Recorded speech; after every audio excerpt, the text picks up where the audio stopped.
Он собирал экспонаты для будущего музея на мотоцикле с люлькой. Ездил по селам, искал интересные вещи, представляющие ценность для истории своего края. Речь идет о Тугане Мальсагове. Он участвовал в Великой Отечественной, получил тяжелое ранение, пережил депортацию, занимал ответственные посты в мирное время и при этом никогда не сбавлял активности гражданской позиции. Неустанно думал о своем народе, и создание главного хранилища Ингушетии – главное тому подтверждение. Сегодня основателю музея краеведения исполнилось бы 106 лет. Слово Зелимхану Калоеву. Туган Мальсагов родился в 1912 году в селении Альтива. После окончания школы работал заведующим читальней в родном селе. Потом в 1932 году поступил в Ингушский педагогический техникум, а затем включился в общественно-политическую деятельность. Когда началась Великая Отечественная война, прервав успешно начавшуюся партийную карьеру и оставив молодую жену, Туган, несмотря на то, что ему давали бронь, добровольно ушел на фронт. Этот человек был очень мужественным человеком и очень убежденным коммунистом и убежденным патриотом, поэтому за ним люди шли. Его слово слушали и слышали, оно доходило до солдат. Поэтому это очень важно. Он был хорошим оратором. Война застала Тугана Мальсагова на должности инструктора обкома партии. На фронте он был политруком стрелковой роты, пока под Ростовом не получил тяжелое осколочное ранение в руку, после которого снова встать в строй ему было уже не суждено. Позднее раны давали о себе знать до конца жизни. За это время он успел стать участником Сталинградской битвы, Малгобекской обороны и пережить ссылку.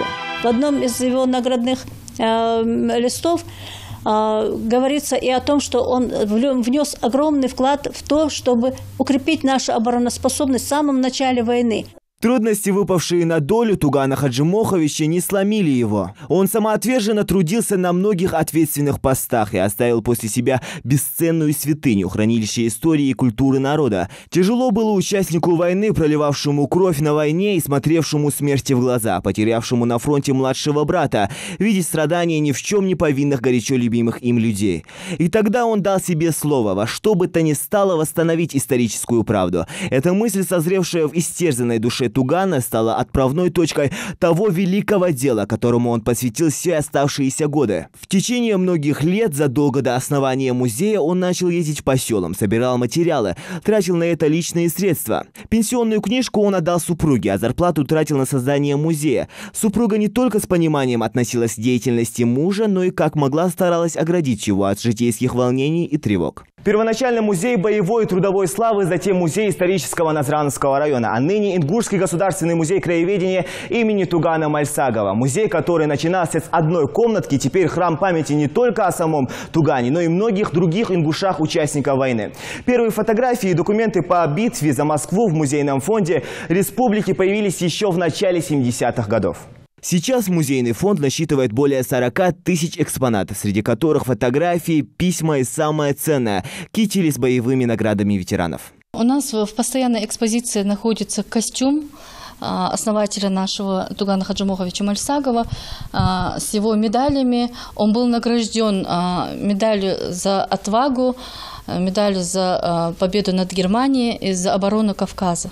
Туган Хаджимохович был отважным человеком и доказал свое мужество на деле, на войне и в мирной жизни. Он обладал мужеством и личным, и гражданским. У него была одна заветная мечта, чтобы у ингушей появилась своя республика, своя государственность. Он любил каждую тропинку своего края, каждое дерево и каждый камень в своем городе. Ярый борец за восстановление прав своего народа, Туган пользовался уважением и большим авторитетом у представителей других национальностей, проживавших в Ингушетии. У него был особый дар притягивать к себе людей. Окружающих покоряло его открытое сердце и душевная щедрость. А особенно тянулись к нему ветераны Великой Отечественной. Их объединяла война, проверенные в ее горниле характера и настоящие мужские качества.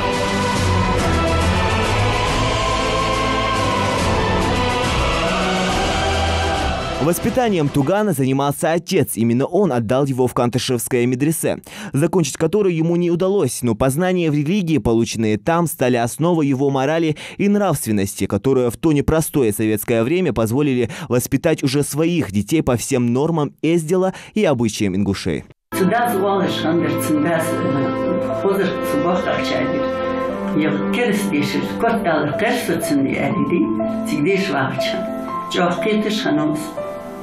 Сылхал истумгышхан чанис ури деланыз писнудиши.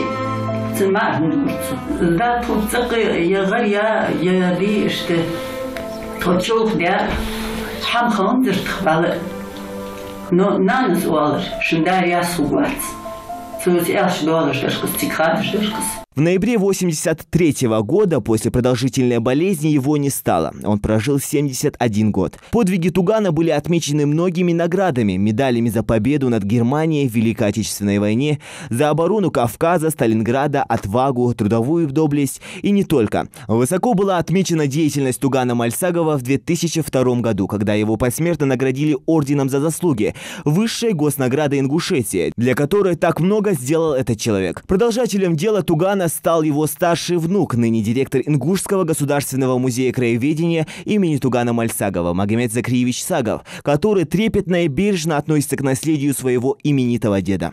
Здесь уже работают отдел хранения, отдел научный, отдел археологии, отдел этнографии, зал Великой Отечественной, духовный зал государственностей.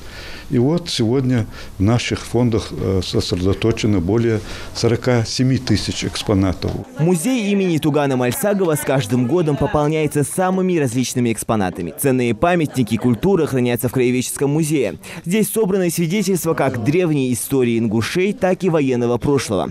Самые различные коллекции по истории и этнографии ингушского народа. Зелимхан Калоев, Новости 24.